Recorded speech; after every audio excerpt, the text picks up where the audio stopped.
338. The State. Chalcedon Report Number 74, October the 1st, 1971.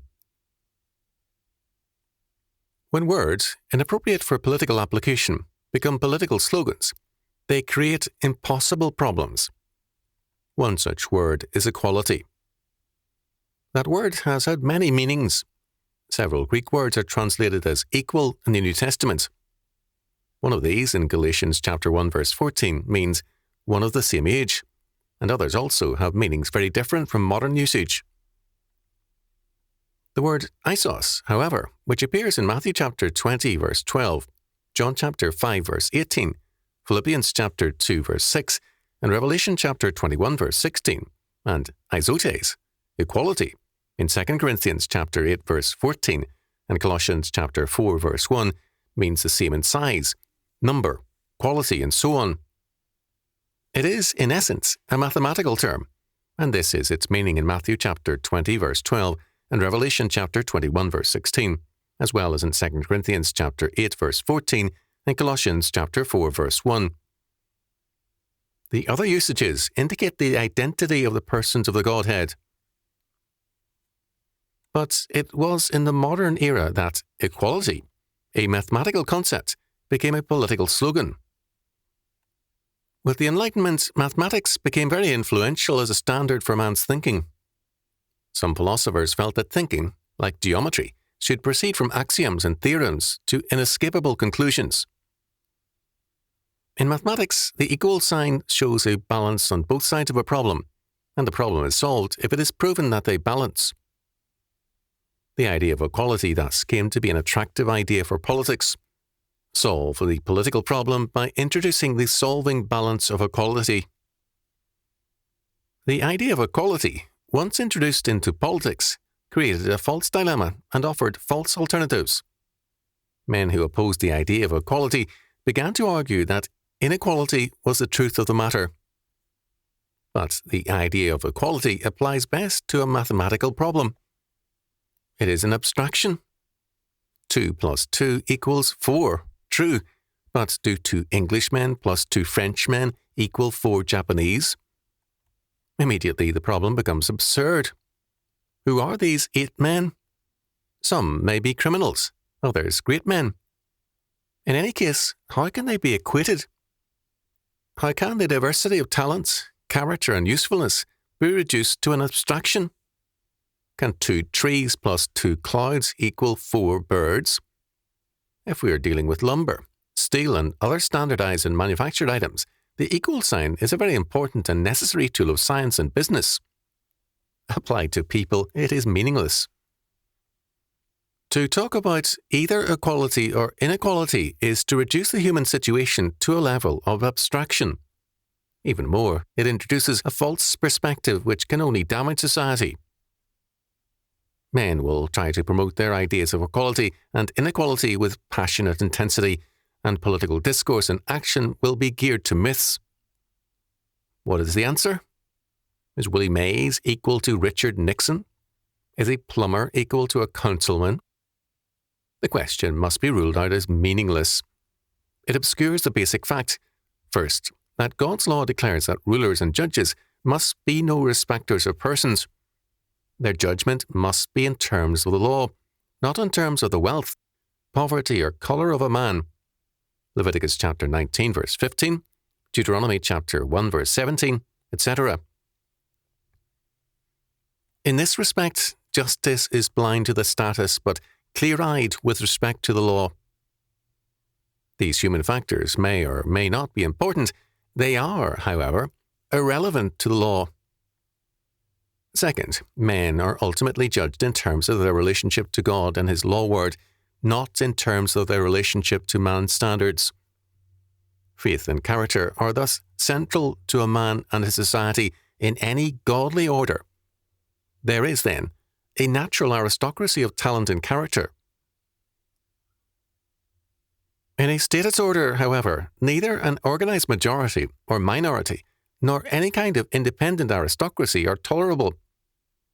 In a statist order, power must be concentrated in the states in clear-cut fashion. The facade may be power to the people, but the reality is power to the state. Since the Crusades, the state has worked to eliminate all other contenders in its quest for power. It has worked to level and cut down any group within the state that might be a rival to its ambitions or which possesses independent powers. 3 early enemies were thus the feudal lords, the Jews, and the Church. Feudalism meant localism and decentralization, and to create the centralized power of the state, feudal power was steadily undercut. The Jews, as the builders of urban pre-Crusade Europe, represented too great a power, and thus the state worked to destroy the Jews. The Church too represented a threat to the state because of its refusal to accept the subordinate and control status, and it too had to be undercut and brought under control. The rise of nationalism, a byproduct, furthered the unity of the state, and therefore minority groups and their, quote, ghettos, end quote, which were self-governing and independent areas, had to go. Cities were planned with straight streets so that cavalry charges could sweep them free of revolutionists, and guns mounted at intersections could cut down people from all sides. The state was religiously concerned with protecting and increasing its power. Equality came to be a valuable tool on the part of the state in eliminating diversity within the state and in undercutting areas of separatism. Thus, in the United States, in the name of equality, the New Deal began to break up the Old South and its regional loyalties. A black voting bloc was created, which, after World War I, began to grow in power. A status order, however, can no more tolerate a Negro bloc than a white Southern bloc, and, as a result, integration became not an idealist, but a political step to break up bloc solidarity. The effects of integration have too often been studied only by proponents and opponents of integration. Unfortunately, both believe that enforced integration is possible. From the days of the Assyrians, who moved nations and peoples about to homogenize their empire, to the 20th century, such attempts have been failures. People do not intermarry unless a common faith, culture, and standard brings them together. Then they cannot be kept apart. The Basques have not been independent for 14 centuries, but they refuse to surrender their separateness and their desires for independence. The Soviet Union has regularly liquidated both people and party members for favouring their local national groups, but without success. The Ukrainians, Georgians, Armenians, and others still retain their separateness and their dreams of freedom. In the United States, a black leader who favours racial intermarriage stated that integration laws decreased the number of such unions and drove blacks and whites apart. Integration has not integrated. What has it done? It has introduced class divisions into the black bloc. By requiring a percentage employment of blacks, the civil rights laws have given a large number of blacks a middle-class status and middle-class aspirations. From a number of sources, the reports have come with the results. A large percentage of these middle-class blacks refuse to identify themselves with specifically black causes. They still go to black churches, visit with black friends, and create social organizations of their own, but these are essentially black class organizations. The reaction of many black political leaders has been resentment. The Black Panthers, Muslims, and others have reacted by calling for a black nation, black separation, and so on. They have rightly seen this status course of action as more political than benevolent. Blacks scattered throughout a white culture are finished as a political force. If black so-called ghettos are broken up, then black revolutionary action is less likely also. But these black revolutionists are themselves being destroyed by the state. Either by direct subsidies or through foundations, they are made dependent on the state, so that every black leader eyes all others with suspicion as a paid hireling. The black revolutionary leaders thus have a short-term popularity before they lose their following. The Black Revolution is a hopeless, bought-out failure, but it is still a very important and weather-vane movement. The statist dream of instant paradise for all true believers when the right set of laws is passed has been broken. The bitter black disillusionment with the promises of the state has shattered the myth of a new Garden of Eden by statist measures. This disillusionment with politics is a growing one. As a state senator, a Christian remarked to me of his fellow legislators, very few of these men believe any more in what they're doing. Their belief that politics is the way to the good society is dying or dead. For more and more of the people, on both sides of the Iron Curtain, all over the world, the state is the enemy. It is the god that failed, and men are increasingly ready to smash their false gods. The advanced stage of the statist dream has been a scientific state. When Marx spoke of scientific socialism, the word scientific still had magic to it. But now, like the word equality, and even more so, the word scientific has come to represent a myth and not reality. The ideal of a scientific state is of a planned social order conducted like a scientific experiment. In an experiment, all factors are controlled. There is no place for freedom. That's Dr. Marvin Carlins and Dr. Lewis Andrews, authors of Requiem for Democracy, an inquiry in the limits of behaviour control, believe in controlling man scientifically because the real problem is the threat of freedom. Dr. B.F. Skinner of Harvard in Beyond Freedom and Dignity also believes that freedom must be replaced by controls over man. When the behaviourist J.B. Watson talked along similar lines a generation or so ago, only reactionaries, on the whole, were distressed. Most people saw in Watson the promises of a glorious future through science. The reaction now is hostility on all fronts.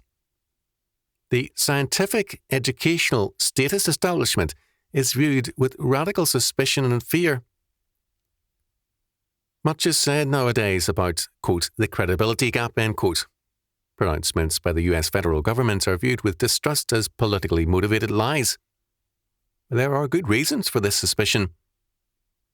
However, the political lies of Wilson's era, by all the nations, far exceeded those of today.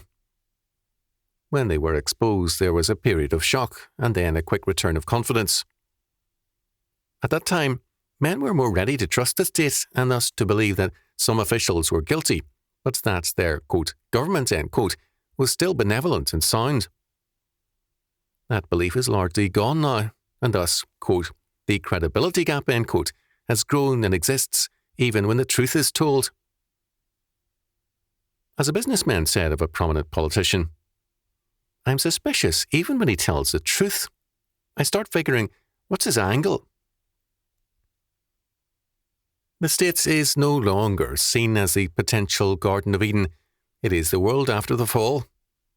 For many bitter revolutionary youth, the state has in fact become the serpent. This radical distrust of the state is the most ominous fact of our time. It spells the end of the age of the state. To avoid statist answers, men, as before, prior to the fall of Rome and the collapse of the Middle Ages, resort to all kinds of wild alternatives: astrology, witchcraft, healing cults, magic, anything that offers a rival power to the omnipresent state. In reaction against science, many youths today adopt primitive dress patterns, advocate a return to primitive farming, and generally yearn for a pre-scientific, pre-statist order. Such movements are futile and pathetic. Their value is simply as weather vanes of popular sentiment and disillusionment. Neither negation nor protest have ever built a social order. The weathermen, Black Panthers and others, are simply dangerous backlashes of the past. They represent anger and rage, not a new order. People who give dramatic interviews do not make revolutions. They are self-conscious actors. They want a stage more than a battle. The future always begins yesterday and today. It is an act of faith, and it is an act of recapitalization of spiritual and material capital. The state everywhere has become the destroyer of spiritual and material capital, not its protector. The Church has largely joined the humanists and statists and is bankrupt. The state school, as a tool of the state, is facing the collapse which is threatening the state. Only in a biblical faith and a reconstruction of church, school, state, family, economics, and all of life in terms of God's law order, is there any hope? This reconstruction is underway. Homesick for Sodom, Lot's wife turned back, choosing life in a perishing city to freedom and a new beginning. Those who, like Lot's wife, have a backward look are doomed. The future lies ahead, and it is in the hands of our sovereign God, not the enemy. The state is not God, nor is it the Lord of life. To be alive is a marvelous thing, and to have the privilege of reconstructing a world by means of our own recapitalization is a pleasurable duty. To allow the state to sour our lives is to do violence to ourselves and to make ourselves into children of the state. Our problems are small compared to those of others in the communist world and in past eras.